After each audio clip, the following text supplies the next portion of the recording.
Rumor has it that the Washington Wizards are trying to obtain another first-round pick in the 2024 NBA Draft. Let's talk about it next on Locked On Wizards.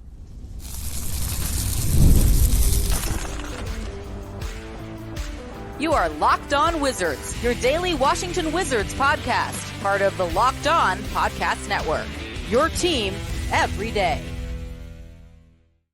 What's up, everybody? It's your boy Brandon Scott again, and I appreciate you guys making Locked On Wizards your first listen every single day. We are free and available wherever you get your podcasts and on YouTube, part of the Locked On Podcast Network, your team every single day. And today's episode is brought to you by FanDuel. Make every moment more. Right now, new customers get $150 in bonus bets with any winning $5 bet. That's $150 with any winning $5 bet. Visit FanDuel.com/LockedOn to get started. So everybody, like I said, a report came out that the Washington Wizards are trying to obtain another first-round pick in this upcoming NBA draft. Also, Bilal Coulibaly doubles down on the comments made by Pascal Siakam, so we're going to definitely talk about that. And Marvin Bagley III, is he a long-term piece or strictly a trade asset going forward? So let's get into it, everybody. So as you guys know, the Washington Wizards hold the number 2 overall pick in addition to the number 26 pick in the first round, and in the second round hold the 51st pick. But we're going to look at a report that the Washington Wizards are looking to obtain another first-round pick. So in doing so, what are some trade candidates to make it happen and some trade destinations to make it happen? So let's get into it. The report says that the Washington Wizards, even though this draft is considered a weak draft class, it's definitely a highly developmental draft and then definitely key for a team like the Washington Wizards. And they are still looking to add another pick because right now it's all about scouting and development. So, what are some trade pieces that we can move, and what are some destinations that I'm looking at where we can obtain another first-round pick? All right, so easy. Looking at the roster construction in this team, what contracts really scream to you, especially veteran contracts scream to you, or even young assets to where they could be moved? And I'm looking at 3 main candidates, and I obviously – a lot of people ain't gonna be happy, but it is what it is. So number 1, Kyle Kuzma. If you look at his contract, man, it goes down every year. It's definitely a team-friendly deal, man. And obviously, what are the pros of him being in DC? Obviously, from a leadership standpoint, he's been a really good leader in the locker room.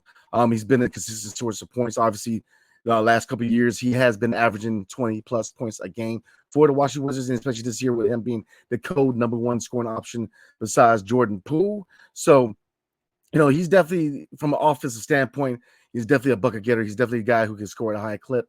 Now, what are the negatives? Defensively, he's kind of the average defender. He's not a lockdown defender. And from an efficiency standpoint, a lot of shot attempts and efficiency definitely takes a hit at times. But for him to be on the roster and for this team to scout and develop young talent, what are some areas of his game that need to be changed? Well, number 1, he needs to find ways to get other people involved. Obviously, we all know that Kyle Kuzma is a scorer. Right now he's the number 1 option for the Washington Wizards, kind of the number 1 option looking at him and Jordan Poole. But and there's teams out there that are going to want his scoring prowess, right? He definitely just proven that he's a scorer in this league. Now he's got to find ways to take that skill set, make other people better for him to be retained. Now, again, looking at his contract, definitely a team-friendly contract. He's definitely going to get some interest from other teams, especially teams that need a piece or two to make that run going to the playoffs next year. So really looking at the Western Conference. So to me, Kyle Kuzma is number 1 because of a very team-friendly deal. And the fact that, looking at this team as far as the Wizards, do they necessarily need to move Kyle Kuzma? No, they don't need to move him. He can sit at the 4 for another year, maybe another 2 years if need be, to develop a guy that can eventually take over at the 4. And maybe we have a replacement at the 4 already. Maybe they slide Denny, but there's a lot of dominoes that need to fall, and there's a lot of moves that need to be made to really get a clear picture of what the roster construction is of this team going forward. But, Kyle Kuzma to me is a very tradable asset. And if you're intent on moving back into the first round, he has to be the first name you look at in moving. And then, we're going to look at Jordan Poole. We're going to look at maybe a Corey Kispert as other pieces, but again, his contract gets cheaper every year. Now, you can also argue that those are reasons to retain him. And you'd be absolutely correct. Because like I said, I made it known, and I don't know why I have to make it known so much, but you do in these times. But I'm actually a really big Kyle Kuzma fan. It's been very really dope to see how he's evolved his game in DC, going from a role player in LA to being a legitimate starter, a legitimate leader, and legitimate scoring threat with the Washington Wizards. So obviously, I do enjoy him in a Wizards uniform and have enjoyed him in DC. But let's be real, he's age 28, going 29. So what is the long-term outlook as far as his place here in DC? And two, again, very affordable team-friendly deal, not only to the Washington Wizards, but to other organizations. So, both the Washington Wizards and Kyle Kuzma both knew signing the contract that there was a highly likely chance that he was going to be moved at some point. So you have to look at, moving him at some point. And if you are looking to add another first-round pick, Kyle Kuzma needs to be your first choice of move, in my opinion. So what are some teams I'm looking at?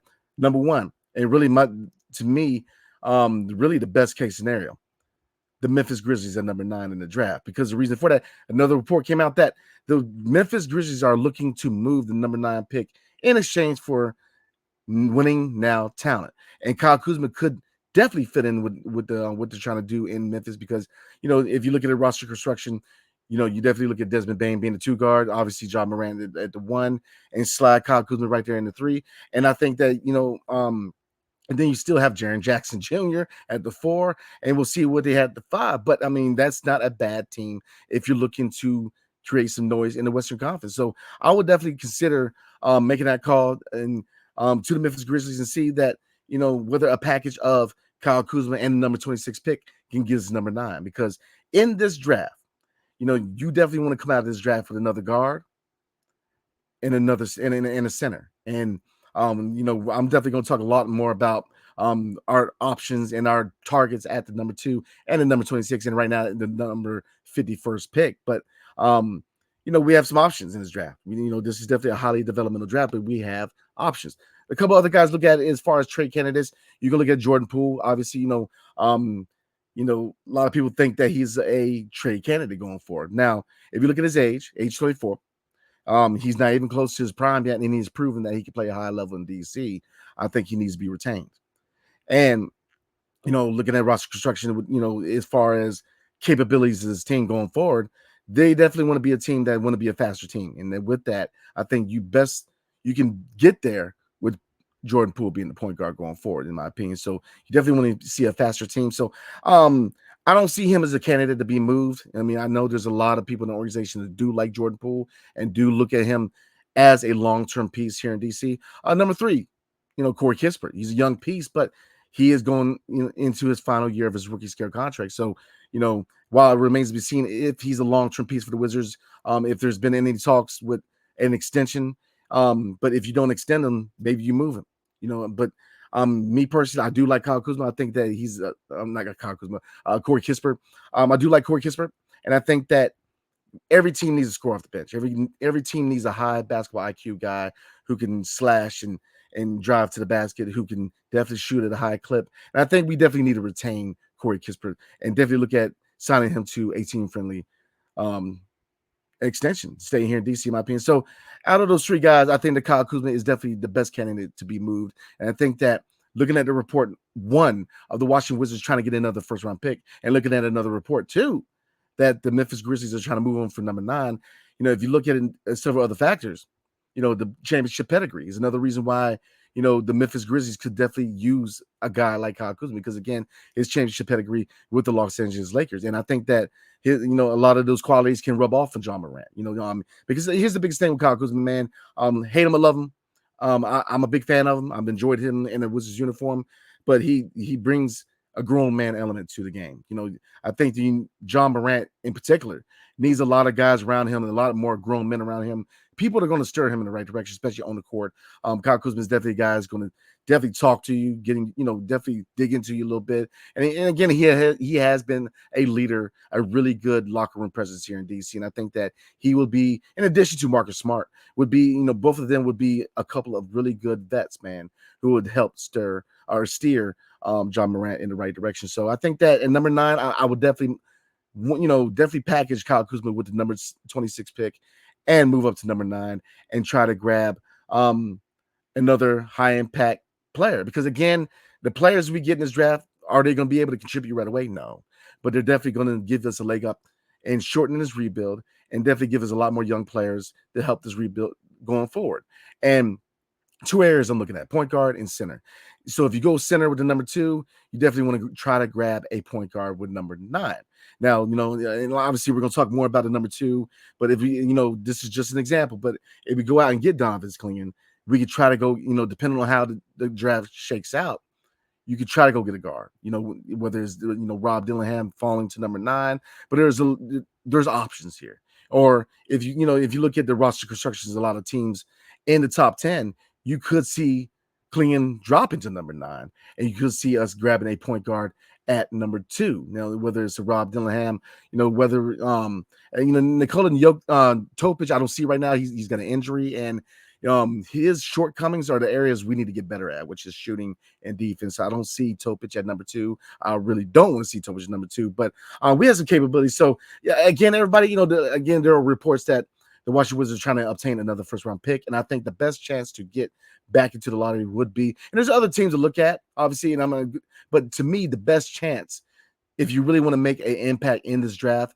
is to go get number 9 for the Memphis Grizzlies, package Kyle Kuzma with the number 26 pick, call it a day, and we try to go get a couple of high-impact guys. So that's what I'm rolling with, everybody. So definitely comment below. Let me know what you guys are thinking. What guys do you see could be on the trade block if we are intending on getting back into the lottery? Now, obviously, looking at the fact that we don't really need to move Kuz, but if you're intent on going to get another first-round pick, I think he's the first name that comes up as far as being a trade candidate. So we're going to look at another report about Bilal Coulibaly, a.k.a. Be Cool, and he's doubling down on some comments about Pascal Siakam. So we're going to look at it. Is he right? We'll see. Is he trolling? I don't know. But is he exhibiting some dog that I like? Absolutely. So we're going to talk about that next. But before we do, tonight's episode is brought to you by FanDuel. So it's winner take all in the NBA and the NHL, and FanDuel's giving you a shot to bring home a big win of your own. Right now, new customers get $150 in bonus bets with any winning $5 bet. That's $150 to bet on spreads, money lines, player props, and more. Visit FanDuel.com/lockedon and make every playoff shot count. FanDuel, America's #1 sportsbook. Are you watching Fox Sports or ESPN on your TV all day long? Have to turn down the volume with all that shouting? Make the switch to Locked On Sports today, a free 24/7 sports streaming channel program for your everyday to bring you the biggest stories without all the screaming. Locked On Sports today brings you can't-miss analysis, opinions, and news, streaming 24/7 on YouTube or the free Amazon Fire TV channels app. Part of the Locked On Podcast Network, your team every single day. All right, let's get into Be Cool, everybody. Now, Be Cool made some comments about Pascal Siakam, and so we're going to look at him doubling down on those comments, and then we're going to go ahead and react to it. So these are he was on a French language interview last month with RMC Sports. So shout out to RMC Sports. Quote unquote, he said, "I watched the films and I knew what he was going to do when he's going left, when he was going left or spinning right." Coulibaly said. So I was like, he is the easiest superstar to guard. So he called Pascal Siakam overrated and doubled down on the comment that he felt that he was the easiest star in the league to guard. So the question is he trolling or is he right? And is he showing a little bit of flair? And I'm going to roll with he's showing a little bit of flair and a little bit of dog, and I love it. I love to see this from Be Cool, man, because number one, we need more dogs, and he's shown that he is a dog. He's obviously a dog on the defensive end, man, but I definitely want to see him improving on his offensive game. But we ain't talking about all that, right? We're talking about whether he's trolling or is he within his rights. And I think that, with his prowess as a defender, and looking at the Washington Wizards, our two best defenders, obviously, Deni Avdija and Bilal Coulibaly, and you can probably give the leg up to a certain degree to Deni Avdija, considering his track record, who he's been able to guard and for how long. I think he definitely has the leg up as being the best defender on his team, but Bilal Coulibaly is not too far behind. But saying that, he's defended at a level where he can make those critiques, in my opinion, because he's shown that he can defend, man. And I'm very excited to see what both he and Deni can do going forward, and how this team's going to construct around them. Because looking at the vets, I do like Kyle Kuzma, I do like Jordan Poole, and I think I look at Jordan Poole as a young player because he's only 24. But out of the vets, Jordan Poole, Kyle Kuzma, I like the vets here, man. But looking at the long-term construction, who are you really constructing this roster around? And I would say that is Deni Avdija and Bilal Coulibaly because they are the core of the future.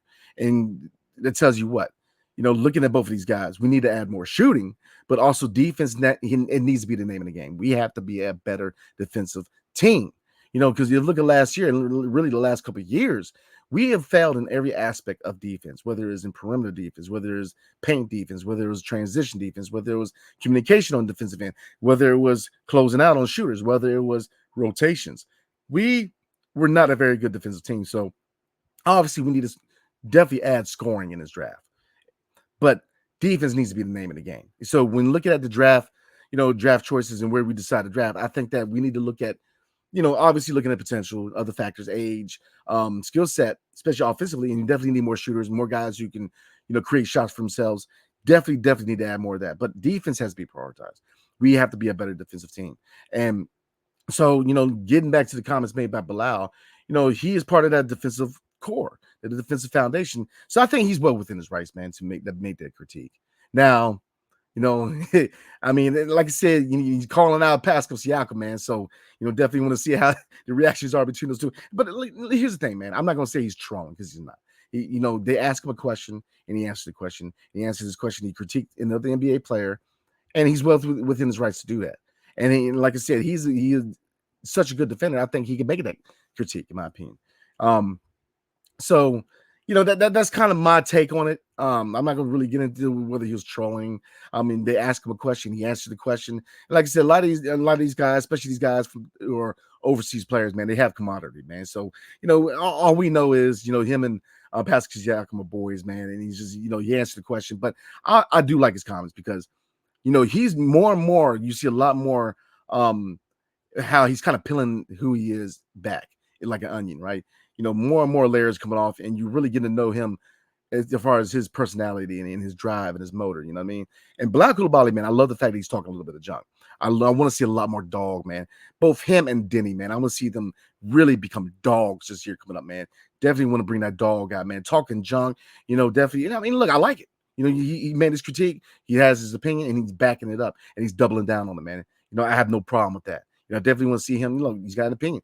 Bro, hey, I like it. So, I definitely like seeing Bilal come out and critique and definitely get more comfortable with, being that way, man. Definitely be a dog, man. Then, don't be scared, to talk a little bit of junk, man, because I think that I definitely want to see a lot more dog out of Bilal and Deni Avdija, and probably several more people on the roster, man, but definitely those two, man, because, I mean, definitely, it adds to the defensive game too, man, because, both of these guys, man, are good defenders. So you definitely, you can definitely see Pascal Siakam going at Bilal next year, man. But like I said, I like seeing Bilal be that guy, critiquing, making his opinion known, man. He seemed like he was kind of a very humble and quiet guy, seeing him open up a little bit, talking a little bit of junk, having a little dog, man. I think it's definitely an element that I want to see him add to his game going forward, man. So, so like I said, you guys comment below. Let me know what you're thinking. Is Bilal just trolling, or is he, is just some truth into his comments, man? Especially he's doubling down on it. He's letting people know that, look, he believes that Pascal Siakam is overrated, and he's one of the easiest stars in the league to guard. So, like I said, I think he's within his rights to critique, and I like seeing Bilal open up and have a little dog to him, man, talk a little junk, man. So, because I think, man, aggressiveness and having a little dog is a good part of the foundation. It really is. It's a good part of culture. It's good to have some dogs in the roster. We need more dogs. So, we're going to look at Marvin Bagley III. And this is kind of reacting to a lot of comments from previous videos. Is Marvin Bagley III a long-term piece, and where does he fit long-term if he is, or is he a trade asset? But before we talk about that, tonight's episode is brought to you by PrizePicks. Now, what is PrizePicks? Well, easy. PrizePicks is America's #1 fantasy sports app with more than 3 million members. It's the easiest and most exciting way to get in on the action while you watch your favorite sports and players. You can pick more than or less than on 2 or more players and their stat projections and watch the winnings roll in. So you can now win up to 100 times your money on PrizePicks with as little as 4 correct picks. You can turn $10 into $1,000 with basketball, hockey, and college basketball entries today on PrizePicks, America's #1 sports app. So what do you guys got to do? Easy. I'm going to let y'all know. Download the app today and use promo code LOCKEDONNBA for a first deposit match up to $100. And again, Download the app today and use promo code LOCKEDONNBA for a first deposit match up to $100. PrizePicks. All right, everybody.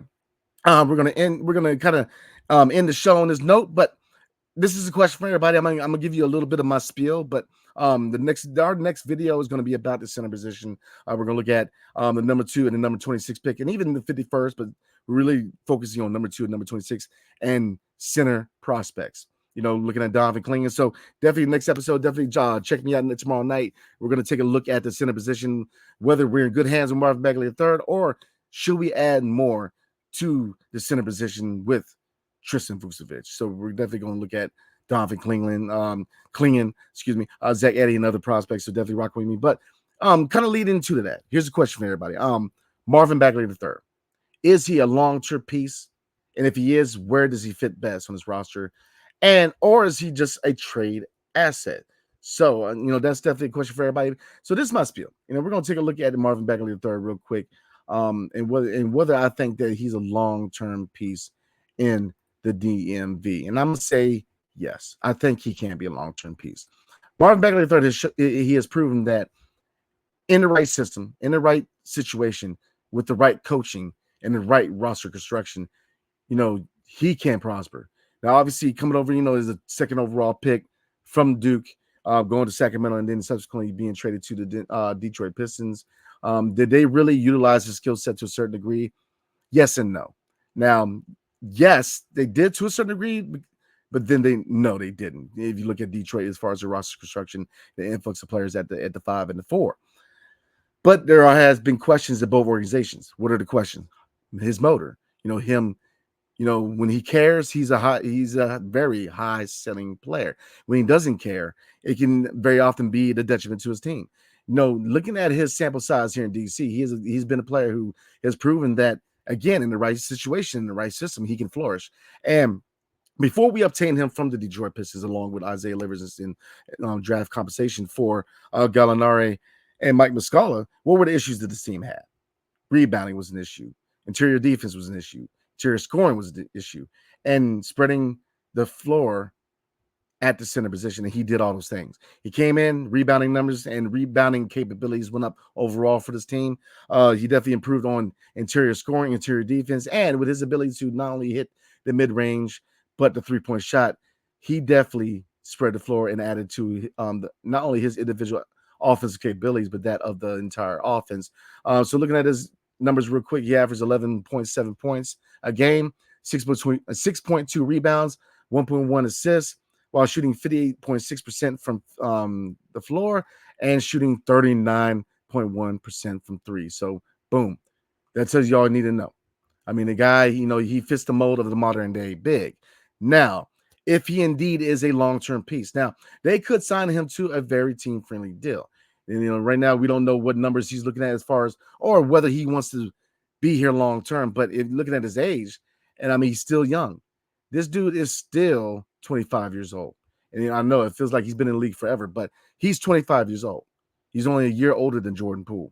He's a guy who, again, who's shown he can play at a high level. So I think he should be a long-term piece. Definitely. Now, where would I put him? Easy, the 4. I would play Marvin Bagley III as a power forward, and I would look to add a center, whether in the draft or long-term, whether if it's this draft or a future drafts or at the deadline. I get it. We do have Tristan Vucevic, but he still has some work to do, and right now he's not ready to start. I will go out there and get a legitimate 7-footer and match him with Marvin Bagley III, and that is one tall front court, in my opinion. So obviously we looked at, obviously we talked about moving Kyle Kuzma. Obviously Kyle Kuzma is not the long-term option at the 4 right now. He, obviously he's here for, keeping his team competitive, here for, being a veteran presence, being here for championship pedigree leadership. But eventually you're going to have a long-term option at the 4. And I think that's Marvin Bagley III. I think he'll definitely be the long-term option if he wants to be here. Obviously he's subject to him wanting to be here because this is an inspiring contract year for him. So he will be an unrestricted free agent after this season. So like I said, if he wants to, and I think, look, all arrows point to him maybe want to be here long-term. So like I said, a lot of dominoes need to fall. A lot of decisions need to be made with this front office before we can really determine whether he can be a long-term piece. But can he be a trade asset? Absolutely. He has proven that, again, in the right system, in the right environment, under the right coaching staff, he can be a contributor. So he does have value. Now, how much value, we'll see. We've already touched based on the potential that this front office could be adding another first round pick. Maybe he's part of that deal. But I think that we're in a good spot because we're in a good spot because why? Two reasons why we're in a good spot. Number one, we have veteran players in this team who are still young enough to be part of the timeline. Jordan Poole is still young enough to where he is part of the timeline for this rebuild. And again, looking at players like Marvin Bagley III, he's still young. He's part of the timeline. So I think that you definitely have to look at Marvin Bagley III maybe being a future piece. 6'11", I think he fits best at the 4, at power forward, and not at center. And I think that, looking at this draft, like I said, I touch base a little bit on my choices at number 2. And obviously I'm gonna dig deep in number 2, number 26, and all the prospects who fits best. But I think that if you look at the draft, yes, we could add guard, we could add a wing, but I think we need to add a center. And I think that looking at the center position, if you could potentially add a Donovan Clingan to this roster with Marvin Bagley III at the 4 and being backed up by Tristan Vucevic, I think that's a really good young roster, in my opinion, especially in the front court, man, in my opinion, especially in, the second unit. You got Patrick Baldwin Jr., maybe we add another piece to get taller on the second unit. So there's a lot of questions, but I think that, Marvin Bagley III is a long-term option, but it has to be, and like I said, it depends on whether he wants to be here. But I mean, like I said, he's made it known that DC, and he's been in DC has really given him the platform to kind of showcase what he can do, because this is the right system for him. This is the right situation. And when Brian Key finally becomes the official head coach, we definitely have the coaching staff in place to help him to further develop and really reach his potential going forward, in my opinion, because I think he still needs to be properly developed. But you see the potential with him at the power forward. It's a 6'11" power forward. You can play him at the center position, but I think you go get a 7-footer to pair with Tristan Vucevic at the center position long term, and you slide Marvin Bagley III at the 4 if you indeed move Kyle Kuzma. Because really, do we necessarily need to move Kyle Kuzma? No, but eventually you're going to have to move him, because eventually you're going to have to find a long-term younger option at the power forward, whether it's still in the roster with a Denny Avdia or Marvin Bagley III, or whether we need to go out there and get him in this draft or in future drafts or future free agent years. So, like I said, we have a lot of capabilities, but to me, Marvin Bagley III is a long-term option. And like I said, the next episode, I'm going to dig deeper in at the number 2 pick and the number 26 pick and the center position, and whether, we're going to dig deeper and look at more prospects. But, and like I said, this, me talking about this is kind of leading into the next video, but I think that Marvin Bagley III is a long-term piece, in my opinion, if the price is right. If the price ain't right, then I think he has enough value that you could potentially move him. So a lot of options. And like I said, this is not a place that the Washington Wizards have been in for a long time, where we have a lot of capabilities, we have a lot of leeway, and we have a lot of choices we can make. We've been kind of bogged down by, whether it's injuries or long-term commitments, Gilbert Arenas, John Wall, or Bradley Beal, and we haven't had that financial or youth capabilities or flexibility in a long time. So we have a lot of options. So I definitely think that Will Dawkins is going to definitely eat in this draft, man. So like I said, tomorrow night, we're going to talk about the center position and, whether through the draft, we're going to look at current options we have in the roster, and we're going to look at free agency, even though we're not going to be very active in free agency, but definitely rock with your boy tomorrow night, man. So Locked On has launched the first ever national sports 24/7 streaming channel on YouTube, and now it's also available on Amazon Fire TV and the free Fire TV channels app. Locked On Sports Today is here for you 24/7, covering the top sports stories of the day with the local experts Locked On, plus our national shows covering every league. Find Locked On Sports Today now available on the free Fire TV channels app. So again, I appreciate you guys, man. Like I said, this week we're gonna be digging into the 3 major areas we need to kind of look at long term, which is center, guard, and power forward, in my opinion. So there's going to be the next 3 videos coming up. Friday is going to be another live video, so definitely tune in for that. But tomorrow night, we're going to be looking at the center position. Is the long-term options already on the roster with Marvin Bagley III and Tristan Vucevic, or do we need to add in this year's draft? That is a question for tonight, and it's definitely something we're going to talk about tomorrow night, so definitely tune in for that. So definitely hail to the Wizards and peace. See you guys next time.